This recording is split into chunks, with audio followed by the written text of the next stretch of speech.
रामायण को हिंदू धर्म का सबसे पवित्र ग्रंथ माना जाता है। इसके सभी पात्रों का अलग महत्व है। प्रभु श्री राम को हम भगवान के रूप में पूजते हैं और माता सीता को भी उनके साथ हमेशा पूजा जाता है। माता सीता प्रभु श्री राम की अर्धांगिनी थीं और महाराज जनक की पुत्री थीं। उन्हें लक्ष्मी जी का अवतार भी माना जाता है और ऐसा कहा जाता है कि जब विष्णु जी के अवतार के रूप में भगवान श्री राम ने धरती पर अवतार लिया, तब माता सीता ने लक्ष्मी के अवतार के रूप में जन्म लिया। उनकी महिमा ऐसी है कि आज भी प्रभु श्री राम से पहले देवी सीता का नाम लिया जाता है। यदि हम माता सीता के जन्म की बात करें तो आज भी उनके जन्म को लेकर कई कथाएं प्रचलित हैं। सीता जी का जन्म एक रहस्य ही है। आइए जाने माता सीता के जन्म से जुड़े कुछ रहस्यों के बारे में। पौराणिक कथाओं के अनुसार माता सीता भगवान जनक को जमीन के नीचे मिली थीं। महर्षि वाल्मीकि जी की रामायण के अनुसार राजा जनक के समय में एक बार मिथिला राज्य में अकाल पड़ गया। ऋषियों ने राजा जनक से यज्ञ का आयोजन करने के लिए कहा, जिससे वर्षा हो और उनका कष्ट दूर हो। यज्ञ की समाप्ति के अवसर पर राजा जनक अपने हाथों से हल लेकर खेत जोत रहे थे। तभी उनके हल का नुकीला भाग, जिसे सीत कहते हैं, किसी कठोर चीज से टकराया और हल वहीं अटक गया। जब उस स्थान खुदाई हुई तब एक कलश मिला जिसमें एक सुंदर कन्या थी। राजा जनक ने उस कन्या को कलश से बाहर निकाला और उसे अपनी पुत्री के रूप में स्वीकार किया। जनक की पत्नी उस समय निसंतान थी, इसलिए बेटी को पाकर वो अत्यंत प्रसन्न हुई। जब उस स्थान खुदाई हुई तब एक कलश मिला जिसमें एक सुंदर कन्या थी। राजा जनक ने उस कन्या को कलश से बाहर निकाला और उसे अपनी पुत्री के रूप में स्वीकार किया। जनक की पत्नी उस समय निसंतान थी, इसलिए बेटी को पाकर वो अत्यंत प्रसन्न हुई। चूंकि हल के उस हिस्से से टकराकर माता सीता मिली थीं, जिसे सीत कहा जाता है, इसलिए ही उनका नाम सीता रखा गया। वहीं एक समय की बात है, अयोध्या के महाराज दशरथ ने पुत्र प्राप्ति के लिए यज्ञ रखा। इस यज्ञ के लिए राजा दशरथ ने अपनी चतुरंगिणी सेना को काले कान वाले घोड़े को छोड़ने का आदेश भेजा। उनकी इच्छा थी कि इस महान यज्ञ में हर कोई शामिल हो, इसलिए राजा ने सभी ऋषि मुनियों व विद्वान पंडितों को आमंत्रण भेजा। निर्धारित दिन पर महाराज दशरथ अपने दोस्त गुरु वशिष्ठ, रंग ऋषि व अन्य विद्वानों के साथ यज्ञ मंडप में पहुंचे। इसके बाद विधिवत रूप से यज्ञ की शुरुआत हुई। मंत्र उच्चारण और पाठ जैसे सभी विधि विधान के साथ कुछ घंटों में यज्ञ पूरा हुआ। राजा दशरथ ने फिर सभी ब्राह्मणों, विद्वानों व अतिथियों को उपहार में धन और गाय आदि देकर आदर पूर्वक विदा गया। उस यज्ञ में प्रसाद के रूप में खीर बनी थी। उस प्रसाद में पुत्र प्राप्ति का आशीर्वाद था, जिसे खाने के बाद तीनों रानियां गर्भवती हो गईं। कुछ समय बाद चैत्र माह में शुक्ल पक्ष की नवमी तिथि के दिन राजा दशरथ की पहली पत्नी यानी रानी कौशल्या ने एक बच्चे को जन्म दिया। उस बच्चे के चेहरे में इतनी रौनक थी कि हर कोई देखकर समझ जाता था कि वह आम बच्चा नहीं है। इसी तरह राजा की दूसरी रानी कैकेयी ने एक पुत्र और तीसरी रानी सुमित्रा ने 2 पुत्र को शुभ नक्षत्रों में जन्म दिया। राजा दशरथ का महल और नगर 4 पुत्रों के जन्म से खिलखिला उठा। चारों तरफ आनंद और जश्न का माहौल था। पूरी प्रजा खुशी से गाँव झूम रही थी। इस खुशी को देखकर देवता भी फूलों की वर्षा करने लगे। इस जश्न में शामिल होने के लिए कई ब्राह्मण भी पहुंचे और राजा दशरथ के बेटों को आशीर्वाद दिया। खुशी से झूम रहे राजा दशरथ ने ब्राह्मणों को खूब दान दिया। फिर अपनी खुशी जाहिर करने के लिए उन्होंने प्रजा व दरबारियों में भी धन, रत्न और आभूषण बंटवाए। समय आने पर सबकी मौजूदगी में चारों बालकों का नामकरण भी किया गया। महर्षि वशिष्ठ ने उनका नाम रामचंद्र, भरत, लक्ष्मण और शत्रुघ्न रखा। वक्त बीतता गया और धीरे धीरे ये चारों बालक बड़े हुए। इन चारों में राम अपने तेजस्वी गुणों के कारण प्रजा को अधिक प्रिय लगने लगे।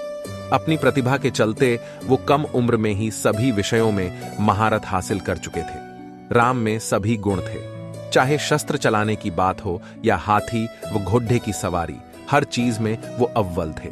साथ ही वो माता पिता गुरुओं का भी खूब सम्मान करते थे। उनके गुणों के कारण बाकी के 3 भाई भरत, लक्ष्मण और शत्रुघ्न भी उनसे काफी कुछ सीखते थे। जब भी महाराज अपने चारों पुत्रों को एक साथ देखते, उनका मन आनंद से भर उठता था। राम में मौजूद गुणों के कारण उन्हें श्री राम और भगवान राम तक कहा जाने लगा। आगे चलकर राम के जीवन पर 2 पवित्र ग्रंथ लिखे गए, रामचरितमानस और रामायण। इसलिए कहा जाता है, व्यक्ति के गुण ही उसे पहचान दिलाते हैं। अगर गुण और संस्कार अच्छे हों तो वह भगवान तुल्य हो जाता है। राम और सीता के बाद क्या हुआ रघुवंश का? कौन बना कहां का शासक?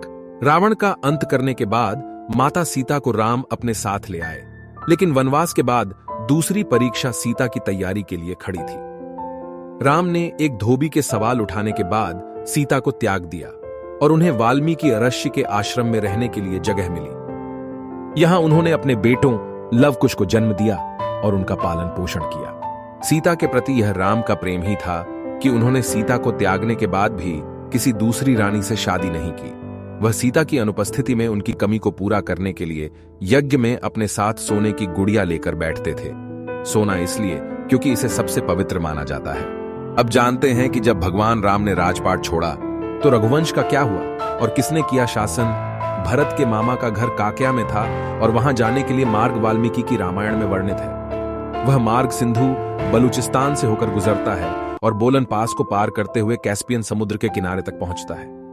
कह सकते हैं कि आज का कजाकिस्तान में कहीं काकाया राज्य रहा था। उम्मीद कर सकते हैं कि कजाकिस्तान में कभी आर्यों के होने के पुरातात्विक सबूत मिल सकें, जो वास्तव में कैकेयी के गृह नगर थे।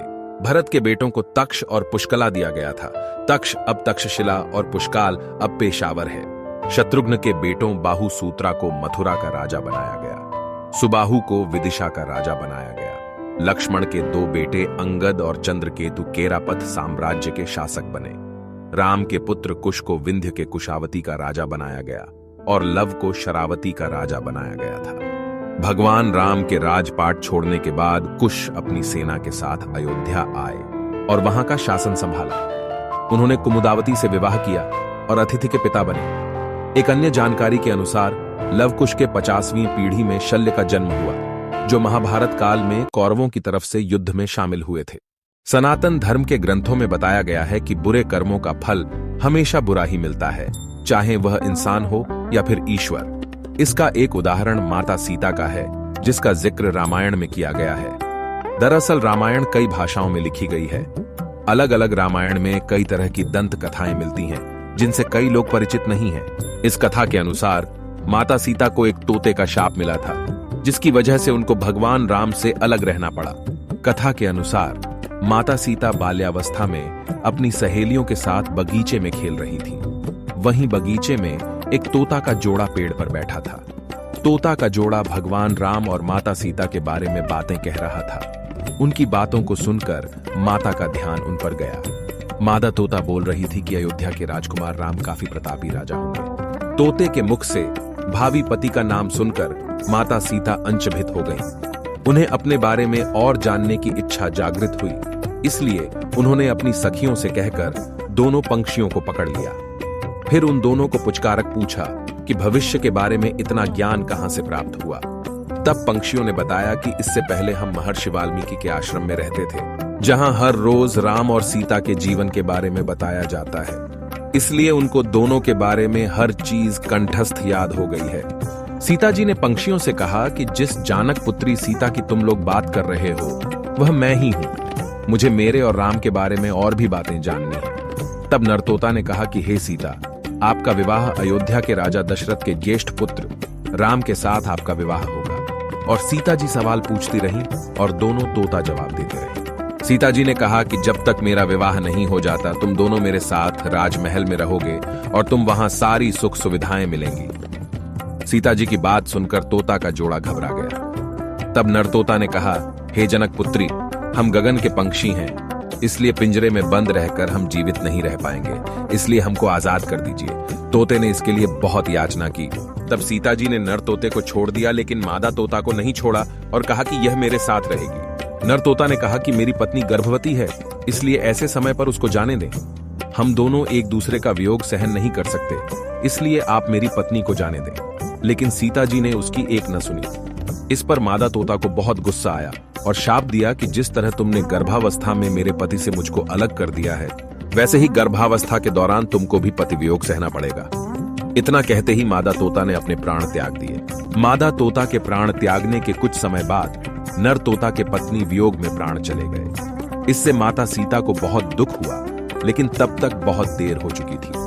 बताया जाता है कि अगले जन्म में तोता वही धोबी था जिसने माता सीता के चरित्र पर उंगली उठाई थी, जिसके बाद भगवान राम ने सीता का गर्भावस्था के दौरान त्याग कर दिया। तब माता सीता महर्षि वाल्मीकि के आश्रम पहुंची और वहां उन्होंने लव कुश को जन्म दिया। एक बार आप सब जय श्री राम जरूर बोले और वीडियो को लाइक, शेयर और चैनल सब्सक्राइब जरूर करें। जय श्री राम।